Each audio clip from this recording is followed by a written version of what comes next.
Assalamualaikum warahmatullahi wabarakatuh. Perkenalkan, nama saya Faisal Rizky Effendi.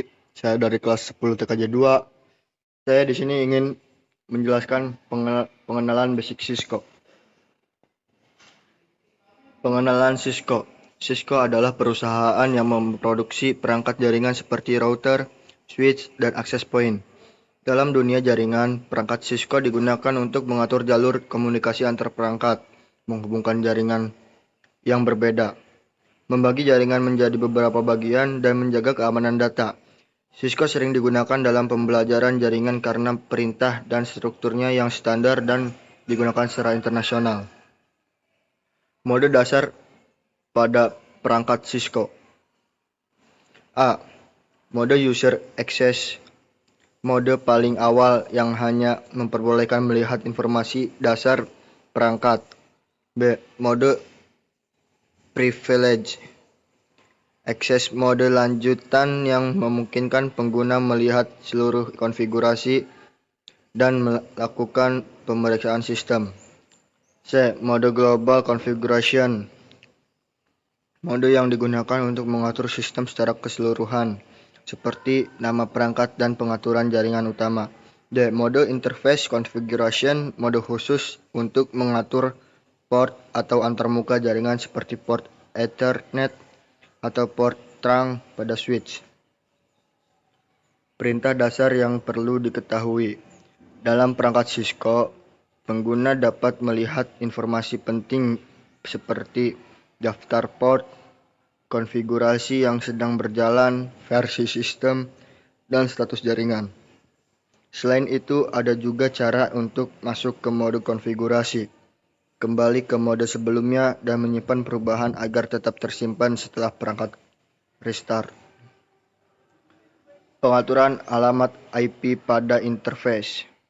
Setiap port pada router atau switch perlu diberikan alamat IP agar dapat berkomunikasi dengan perangkat lain. Setelah memberikan alamat IP, port harus diaktifkan agar bisa mengirim dan menerima data.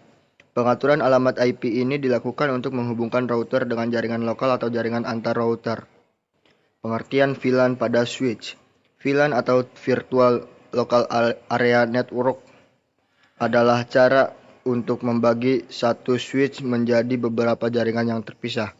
Tujuannya adalah memisahkan bagian-bagian organisasi, mengurangi kepadatan data dalam satu jaringan, meningkatkan keamanan port pada switch dapat dimasukkan ke dalam VLAN tertentu.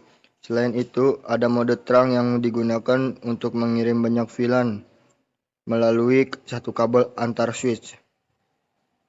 Menghubungkan antar VLAN. Agar dua VLAN yang berbeda dapat saling berkomunikasi, dibutuhkan routing. Salah satu cara adalah dengan menggunakan metode yang disebut router on a stick, yaitu membuat beberapa jalur virtual pada satu port router, di mana setiap jalur digunakan untuk satu VLAN. Router ini menjadi penghubung antar VLAN tersebut. Routing statis. Routing statis adalah metode untuk memberi tahu router jalur mana yang harus dilewati agar dapat mencapai jaringan tertentu.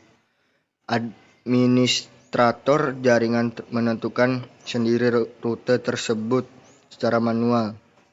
Metode ini cocok untuk jaringan kecil atau ringan dengan struktur yang tidak berubah-ubah. DCHP pada router.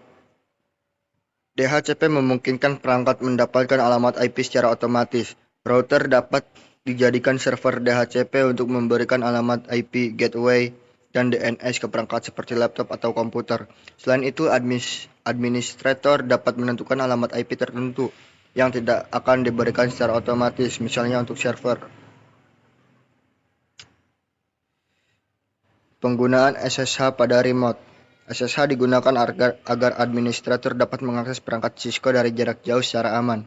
Untuk menggunakan SSH, perangkat harus diberikan nama domain, dibuat akun pengguna, serta diaktifkan akses jarak jauh melalui jalur yang aman. Metode ini menggantikan akses lama yang menggunakan karena telnet tidak aman.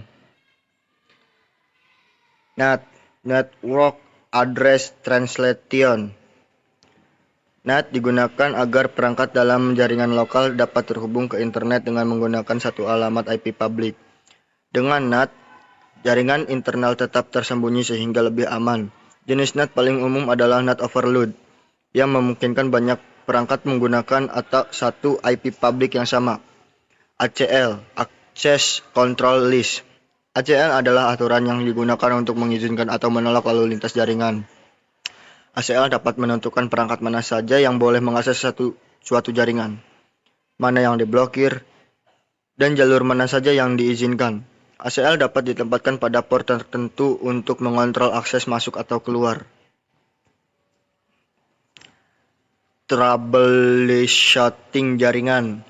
Beberapa langkah dasar untuk memeriksa masalah jaringan antara lain, menguji apakah perangkat dapat saling terhubung, melihat apakah router memiliki rute menuju jaringan tertentu, memeriksa apakah VLAN sudah dibuat dengan benar, memastikan port dalam keadaan aktif, memastikan kabel yang digunakan sesuai dengan jenis perangkat yang dihubungkan.